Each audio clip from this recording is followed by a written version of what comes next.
ہر چیز کی ایک بہار ہوتی ہے. ایسے ہی ہے.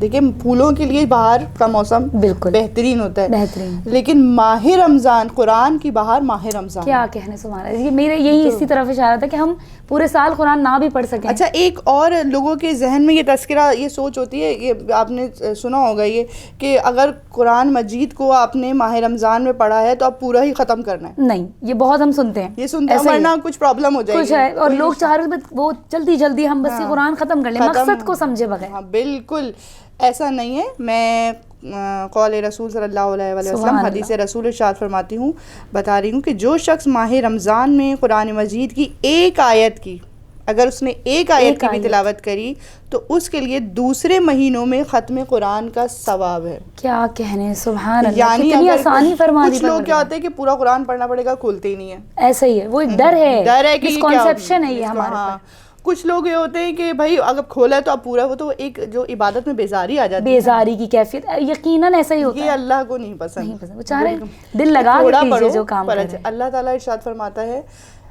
قرآن مجید میں ہے کہ اہل عقل کے لیے دنیا میں ہی نشانیاں ہیں, بے شک, اور میری ہر نعمت پہ غور و فکر کرو. ایسے اللہ پر ایک لمحہ غور و فکر کرنا کئی سال کی عبادتوں سے افضل. کیا کہنے سبحان اللہ سبحان اللہ. اس لیے اگر ایک آیت بھی پڑھیں اور اس کا ترجمہ اور تفسیر اور اس کو بھرپور طریقے سے پڑھیں تو ختم قرآن کا ثواب ہے. اس سے بہتر اور کچھ صلہ مل ہی نہیں سکتا کہ آپ ایک آیت کے بدلے پورے ختم قرآن کا ثواب حاصل کریں. مقصد سمجھ آئے کہ بالکل کوالٹی دیکھنی ہے ہمیں. بالکل ماہ رمضان بہار ہے تو آپ اتنا سا بھی کر رہے ہیں تو اجر پورا مل رہا ہے, پورا مل رہا ہے, پورا اجر مل رہا ہے. کیا کہنے, یعنی کہ ہم اچھا چلتے پھرتے ہم کوشش کریں, بیٹھ جائیں کہیں پر, کوشش کریں قرآن کی تلاوت. اچھا ایک چیز اور میں آپ کو بتاؤں, قرآن کو پڑھنا اجر و ثواب ہے. ایک آیت بھی پڑھی اجر ہے, پورے قرآن کو ختم. اب وہی نا کہ جتنا گڑ ڈالو اتنا میٹھا ہوتا جائے. اب اس میں قرآن کو دیکھ کے پڑھنے میں رسول اللہ ارشاد فرماتے ہیں شیطان کے لیے دیکھ کر قرآن پڑھنے کی نسبت کوئی چیز زیادہ سخت نہیں.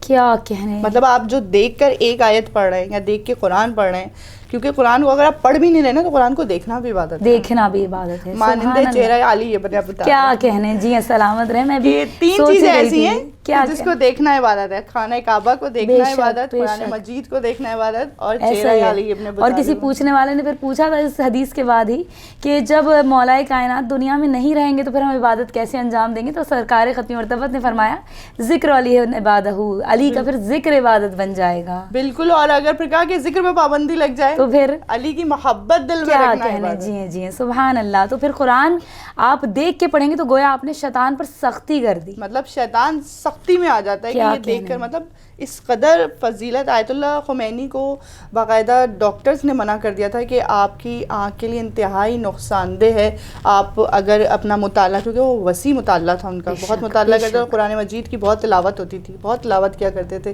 تو انہوں نے باقی چیزوں کا جو تھوڑی سی کمی بیشی کی, لیکن قرآن مجید ایز اٹ از پڑھتے رہے. تو لوگوں نے کہا کہ آغا آپ کی آنکھوں کے لیے سب نقصان دہ. تو انہوں نے کہا کہ کیسے ہو سکتا ہے کہ جو نور اللہ نے جس لیے دیا ہے میں اس نور سے اس نور کو محروم کر دوں. کیا بات ہے. اور آپ دیکھیں کہ پھر ان کی آنکھیں الحمدللہ نہ وہ نابینا ہوئے, آخر وقت کچھ نہیں ہوا, کچھ ہوا ہی نہیں, ان کی آنکھیں رہیں. بے شک, کیونکہ یہ قرآن تو نور ہے, جو اس نور کو دیکھتا جائے گا عبادت بڑھتی چلی جائے گی. بالکل دلوں کی بہار ہے, چھپی ہوئی بیماریوں کا علاج ہے. بے شک, عقیدے کے ساتھ اگر آپ قرآن تلاوت کر رہے ہیں تو کون سی بیماری ہے جو نہیں رفع. بیماری سے مجھے یاد آیا کہ آپ کی ہی چینل کے توسط سے میں بتا دوں, اکثر لوگ بیان کرتے ہیں قول معصوم ہے کہ جب تم نئے نئے گناہ کرو گے تو نئی بیماری آئیں گی, نئے عذاب میں مبتلا ہوگے. تو ایک قرآن میں آیت ہے سورہ بنی اسرائیل کی آیت نمبر 82, بسم اللہ الرحمن الرحیم وَنُنَزِّلُ مِنَ الْقُرْآنِ مَا هُوَ شِفَاءٌ وَرَحْمَةٌ لِلْمُؤْمِنِينَ. اس کا ترجمہ اپنے الفاظ میں بتا رہی ہوں کہ پروردگار عالم نے کہا کہ قرآن میں ہم نے مومنین کے لیے شفا اور رحمت رکھی ہے. سبحان اللہ. اور یہ میری اپنی آزمائی ہوئی آیت ہے. بے شک, میرے دوسرے دن آپریشن تھا اور میں ابھی اس سے کچھ عرصہ پہلے ہی آپریشن سے فارغ ہوئی تھی, تو اتنی خوفزدہ ہو گئی تھی کہ میں کیا کروں اور کس طرح کروں. تو اور اللہ تعالیٰ نے مجھے یہ آیت مجھ تک پہنچائی. اور میں آپ سوچیں کہ میں نے کل جیسے میرا آپریشن تھا اور آج میں نے یہ آیت مختلف نمازوں کے بعد پڑھی, کیا کہنے, اور دوسرے دن سے آج تک الحمدللہ کیا کہنے. خانم نے پریکٹیکل بھی بتا دیا ہے کہ اس آیت کے ذریعے کیا فائدہ ہونا ہے. تو آپ لوگ یہ بھی محفوظ کر لیجئے. ناظرین سے کہوں گی کہ قرآن کی آیت کون سی آیت کا تذکرہ؟ سورہ بنی اسرائیل کی آیت نمبر 82. آیت نمبر 82 سورہ مبارکہ بنی اسرائیل. سبحان اللہ, بہت ہی خوبصورت علمی گفتگو. اور میں آخر میں ایک اور سوال کی صورت میں ایک بات کرنا چاہوں گی کہ چونکہ برکات کی بات ہو رہی ہے, بہار کی بات ہو رہی ہے, تو پورے سال ہم پروردگار کے کئی احسان ہیں ہم پر کہ ہمارے پاس دسترخوان پہ ہر طرح کی نعمتیں ہوتی ہیں, لیکن کسی کو موقع ملتا ہے اس دسترخوان پہ بیٹھنے کا, کسی کو نہیں ملتا. تو میں سحری کی طرف تھوڑا جو ہے آپ کو چاہوں گی کہ آپ روشنی ڈالیں کہ سحری کی کیا برکتیں ہیں. ہم رمضان میں ہی کچھ برکت سے فیضیاب ہو سکتے ہیں, اس کی اہمیت تھوڑی سی, کیونکہ آج کل ایک ٹرینڈ چل نکلا ہے کہ جی لیٹ نائٹ ڈنر کھا کے ہم اگر سو جائیں گے اور نیت ہو جائے گی اور ہم واجب بھی نہیں سوچتے, جبکہ ہمیں بہت بہترین موقع مل رہا ہے سحری کر کے ہم نماز شب ادا کر سکتے ہیں. فجر کی نماز سحر ہے, سبحان اللہ, دعائے سحر سے سلسلہ جوڑا. آپ اہمیت پہ ذرا سا. بالکل, دیکھیں ہر چیز کی ایک لذت ہے. سبحان جیسے فجر کی نماز پروردگار عالم اس کا قدر مہربان ہے کہ فجر کی نماز اللہ نے فقط 2 رکعت رکھی. کیوں؟ کیونکہ بندہ نیند سے بیدار ہو رہا ہے. کیا لیکن اللہ کو وہ نیند سے بیدار ہونا بہت پسند, اتنا پسند ہے کہ وہ یہ دیکھتا ہے کہ بندہ میرے لیے نیند سے بیدار ہوتا ہے کہ نہیں. تو وہ جو ایک لذت محسوس ہوتی ہے نا, جیسے مولا کائنات نے کیا ارشاد فرمایا, وہ جو لذت تھی ان کے اس جملے میں نظر آتی ہے کہ مجھے گرمیوں کے روزے اور سردیوں کی عبادت نماز اور وضو. سبحان اللہ, کیا کہنے, وضو. یہ ہم کتنا خوف کھا رہے ہوتے ہیں ٹھنڈے پانی سے وضو کرتے وہ اس میں لذت محسوس کرتے ہیں. وہی کوالٹی اور کوانٹٹی کی بات. وہ لذت اس لیے محسوس کرتے تھے کہ وہ پروردگار عالم کی اس محبت کو جانتے تھے کہ جب میں اٹھوں گا جس کے لیے تو وہاں سے سمندر رحمت, اور پھر وہ وجہ اللہ کی عبادتیں اس پروردگار عالم کی. تو یہ جو لذت ہے نا کہ اس سحری پہ اٹھنا اور آپ برکتیں حاصل کرنا, اللہ کی خاطر آپ یہ سب کام کر رہے ہیں, کتنی اہمیت ہے اس کی, بہت زیادہ.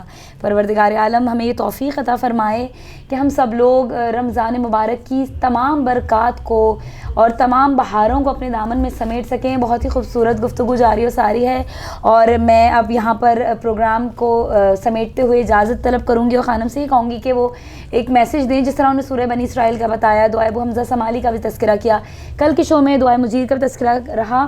وہ بس ایک اور کوئی مختصر ترین سورہ مجھے جلدی سے بتا دیں. میں چھوٹے بچوں کے لیے چاہ رہی ہوں کہ ہمارے بچے اسکول جا رہے ہیں, تو ظاہر ہے وہ بھی چاہتے ہیں ہم روزہ رکھ لیں, قرآن پڑھ لیں, تو بس جلدی سے ایک آخری آپ مجھے کوئی جلدی سے سورہ بتا دیجیے. جلدی سے سورہ یہ ہے کہ رسول اللہ نے ارشاد فرمایا تمام مہینوں میں افضل ماہ رمضان. بالکل ایسا. اس کے بعد کہا کہ تمام قرآن پہ علی جس طرح پورے قرآن پہ سبقت سورہ توحید کو حاصل ہے, سبحان اللہ, اس طرح دین میں تمہیں حاصل ہے. کیا کہنے, بچوں کے لیے آسانی ہوگی, سورہ توحید کا میسج پہنچ گیا, اس کی تلاوت کرتے رہیے. بس ناظرین سے میں کہوں گی اب میں پروگرام کو اختتام کی طرف لے جا رہی ہوں. کے ایس ٹی وی کی پوری ٹیم کی طرف سے, بالخصوص سی ای او آف کے ایس ٹی وی ڈاکٹر صاحبہ کی طرف سے, آپ سب شاد رہیں, آباد رہیں. ڈاکٹر شبیہ زہرا نقوی کو اجازت دیجیے, کل ایمان کے سائے رحمت میں رہیے. پروگرام کو اختتام کی طرف لے جاتے ہیں. اللہ حافظ.